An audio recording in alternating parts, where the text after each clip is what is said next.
we teach AWS. What if the client uses Azure, right? So sometimes you have to be ready to learn things on the fly.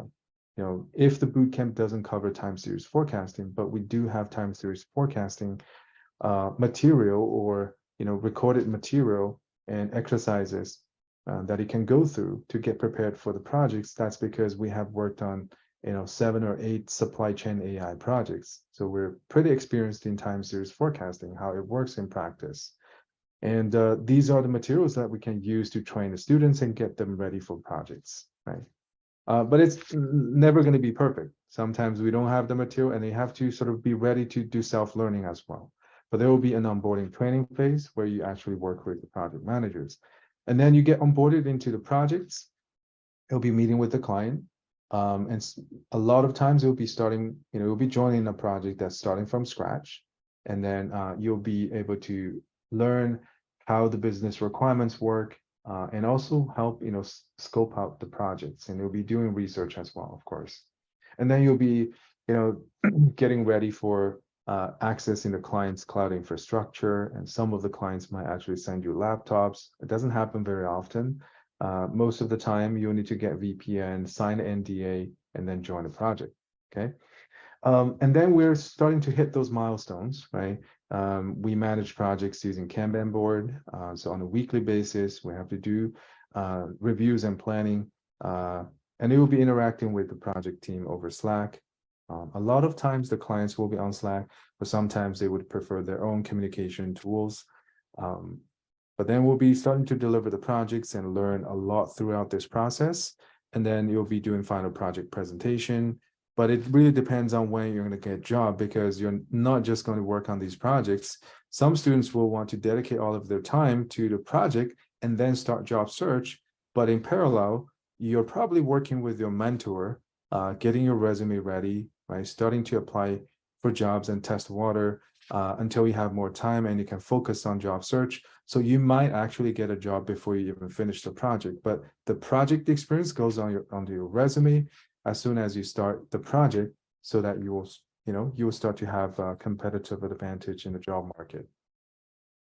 Just last week, right? When we help a student prepare interviews, these are some of the interviews I just copy and pasted directly from Slack. The student told us the interview questions by a local bank, right? And it's a panel interview. So there are 4 interviewers, I think the hiring managers and some other, technical team members, and maybe someone from the business side. And I removed some of the questions, but here are some of the questions that I think you'll be able to answer well if you have worked on real life projects. Right? These are mainly behavioral questions. The first question is, have you ever made a data mistake, and how did you overcome it? Right? I think you can talk about any kind of mistakes. It could be a mistake you made in the portfolio project. Let's say you wasted 2 weeks on something and realize you made a silly mistake and you have to start from scratch. But again, I think they're expecting you to tell them the real life mistake you have made in your previous job, right? So if you have done that, you will be able to be more ready to answer this type of questions, right? There are questions like, have you ever been in a situation where you couldn't meet a deadline, right? Most of the client project has a deadline, and you're not always going to meet the deadline. One of the big projects we did last year, we were like 2 months behind, right? That gives you at least some reasons to explain to the client why you're behind, right? Sometimes it's the team, it's the scope of the project, all kinds of reasons, but you're expected to sort of have some sort of experience so you can tell people. Have you ever had any disagreement with your manager? In this case, it could be your project team members, it could be the project manager, or even the client, right? And how did you handle it? Can you share the last piece of constructive criticism you received from your manager, and how did you respond to it?